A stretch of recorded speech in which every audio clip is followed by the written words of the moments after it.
Te wharira tatu i te mea tiare nui pauiri e tāna manihini, tiare nui Yorana. Yorana, Juliana, o ia mau Jean-Christophe Bouissou, mero no te Tahoeraa Huiraatira i roto i te tuho atoru.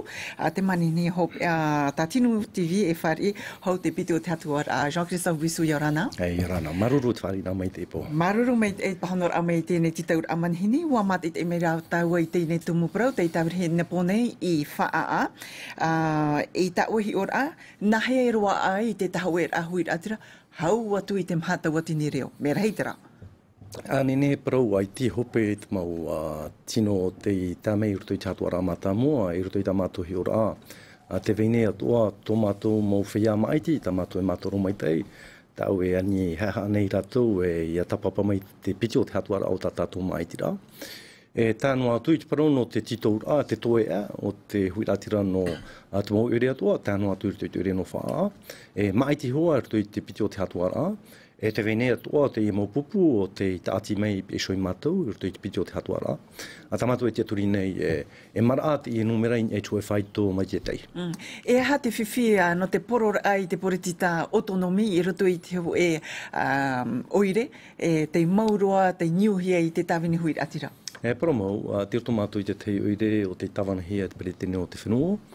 Tāu e mātoro mai te roto i toro ar atau, roto i te mō maiti a tāwana oire anei, mō maiti a aporar hei. Roto i tāhi ora, e tā hoa tō e te me, te vene te e parapaari o te paronei e tau tō te mō mea ato. Te tomo nei tātou roto i te e tau, te taui nei, te whirui a e vene te Huiraatira no te ore no whaa. E nene te aturi e he mohia te tāwini Huiraatira i te Tahoeraa Huiraatira i roto i te oire no whaa? E tu e tau i te i maunumera a mai te i e churu tatato e nene hio. Roto i Tahoeraa mātāmoa, waroa e te Tahoeraa Huiraatira e toru tautini pahanere ono huru reo. E roa te teipupu autonomi, ho e tautini e uhanere mai te mea, e amuhia te eno numera. O te mau pupu autonomi, ua hautu i te numera o te roa i te tapura amui. No te whahi ono i tātou e te taui nei, te whirui rai roto i te ure, e titohia i amuhia te tātuara o te i e mau te i e Huiraatira, o te hina aro nei e taui, choro te ora rai roto i te i ure, rara ere trata tātou tumu pro. Tini ai tātou i te parau, no te taui ai te whatere rai roto i tō tātou whenua, e mea tano i a turu mai te tātou i te tapura, o te tiaturihia e pāhuru maho e tautini, reo i roto i tō tātou whenua, e te tiaturi nei mātou te i e tapura o te nenehera i tō tātou whenua roto i te moto e muri nei. At anu atu i te tāwini Huiraatira, e piti popo autonomi o te horu atu i te piti o te Tahoeraa. E aha te taat i roto pui autonomi e amohiara e te Tahoeraa Huiraatira i ta ati aporine te Jean-Christophe Bouissou. Huipa. Te vene Huiraatira i roto i ki Tahoeraa Huiraatira i ni ta mātou tapura e tāta huipa te ere. E ti ona i te pēpē i choramaha, e hare ona i tōtō i te pō, i chora horumapiti, chora hoe i te ahiata, tia mei ona i te horamaha. E tāta te ie o te pupu i ana roto i te parau no te hipara. E tara tōna tiaturi rā, nā roto i te hipa, nā roto i te tiaturi rā i tōna whenua, nā roto i te here rā i tōna nun a, e nā roto i te pupu rā i te pua i hope e roto i ana, anen hei e tātou e hamatara i tō tātou whenua me roto i te iapo o te topahia i tātou porua. Tara te e rā tāu i tene, no te mea matoro mai te o te moti a portita roto i tō tātou whenua. Tāno atu i te e taurerea. O te horo nei no niai te tapura ati apuri netia. Trara ai te whaaura, ai te nenhe pero mea te aroa te i e pereteni tō mātou, nenhe tātou e te aturi e shui ana. Whaarorohora tau i rau era i Jean-Marie Yantua no te upupu ati e mua.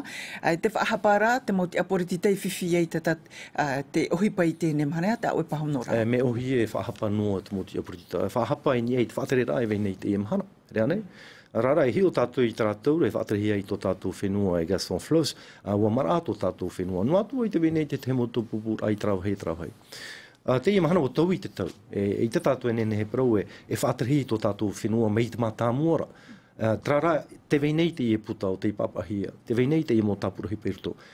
Wa te aturi mātou, nā roto i te mō tāpura hipa nene hei tātou, e pupu ahau te hipa i roto i te Huiraatira, a whahare ahau tātou mō tāpura hipa rarhei, te parau no te patura i te mōn hora, te parau no te mō patura rarhei roto i tō tātou whenua, te parau no te tauturu rai roto i te ora a tō tiare, te ia mahana war hei roa te mo whia api, o te ere nei te hipa tānu atu, e te mo whia o te chatihia mei ni mai tō rātou mō tia rā tātou hipa, nā te puritainen he e whahoi i rātou i tō rātou tia rā, ai te hia i rātou tō rātou rara. Jean-Christophe Bouissou e mhānoa mahana e tōera, e ahai te mea ru, no te Tahoeraa Huiraatira i te rawe, i te hameitei, hou te piti o te Tahoeraa.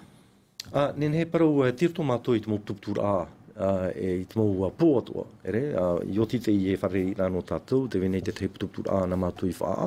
E roto i te mō ire atua, te venei ki te mō tomite o te ruru nei, ua hare tō mātou pereteni i orea pai te pō, no te ria, tirto mātou i te pano tō hipara, nā rato i te hipa e whamai e i te maitei.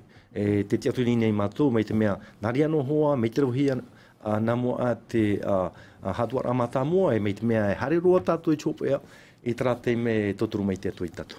Jean-Christophe Bouissou, maruru mei te amir tui ne te nevea, atapatia tātou wharere whahue, no te piti o te Tahoeraa.